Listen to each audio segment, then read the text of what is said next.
განვიხილოთ ჯუმბერ ლეჟავას რუკა.იდან გამომდინარე რომ ადამიანს ჰქონდა ჯანმრთელობის პრობლემები და დაიწყო მოგზაურობა. თუ გადავხედავთ მის რუკას, ვნახავთ რამდენად რთული რუკა არის, აქ ჩვენ კონფიგურაციები გვაქვს რთული, გვაქვს ტაუ კვადრატი, გვაქვს დიდი კვადრატი, რაც ართულებს ადამიანის ცხოვრებას. მით უმეტეს თუ დიდ კვადრატში ან ტაუ კვადრატში ჩართული არის ავი პლანეტები განსაკუთრებით უფრო რთული არის სამედიცინო მიმართულებით ესეთი ადამიანის ცხოვრება.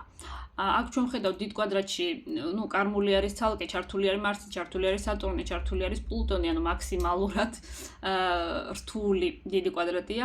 რაც შეეხება ტაუ კვადრატს, აქ ლილიტი გვაქვს და ურანი, ასევე იგივენაირად არის რთული, რომ ყოფილიყო დადებითი პლანეტები, არ იქნებოდა იმდენად ნეგატიური გავლენა. დადებითი არის ის, რომ გვაქვს ბისექსტილე და გვაქვს აფრა, ესე ვთქვათ, კონფიგურაცია მთლიანად გვაქვს ძალიან კარგად ასპექტირებული ვენერა და გვაქვს ძალიან კარგად ასპექტირებული ნეპტუნი.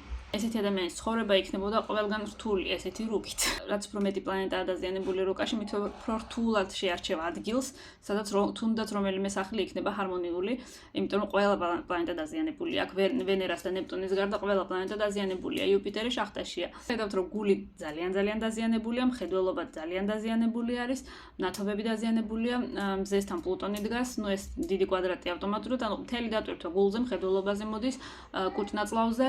ჩართულია ძვლები, ჩართულია თავის არე, ანუ როდესაც ესეთი რთული კონფიგურაციები არის, მთელი ორგანიზმი ჩართულია და ეს მიდის როგორც ჯაჭვური პროცესი, ერთი მეორეს აზიანებს, მეორე ორგანო მესამეს აზიანებს და საერთო ჯამში ხდება ესე. ეხლა რატომ მოხდა ისე, რომ ეს ადამიანი გადარჩა და არ მოხდა ისე, როგორც ექიმები ამბობდნენ. მოხდებოდა იგივენაირად, რომ დარჩენილიყო ერთ და იგივე ადგილას, იმიტომ რომ პროგნოზი იქნებოდა ნეგატიური.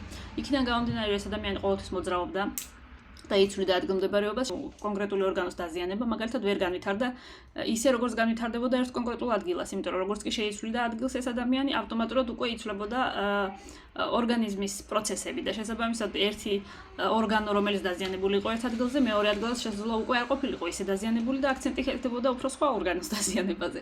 ისევ შეიცვლიდა ადგილს, ისევ იცვლებოდა ეს, ესე ვთქვათ, პრიორიტეტები, პროცესები ორგანიზმში და შესაბამისად ეს არის რაღაც როგორ შეიძლება მოატყუო სიკვდილი.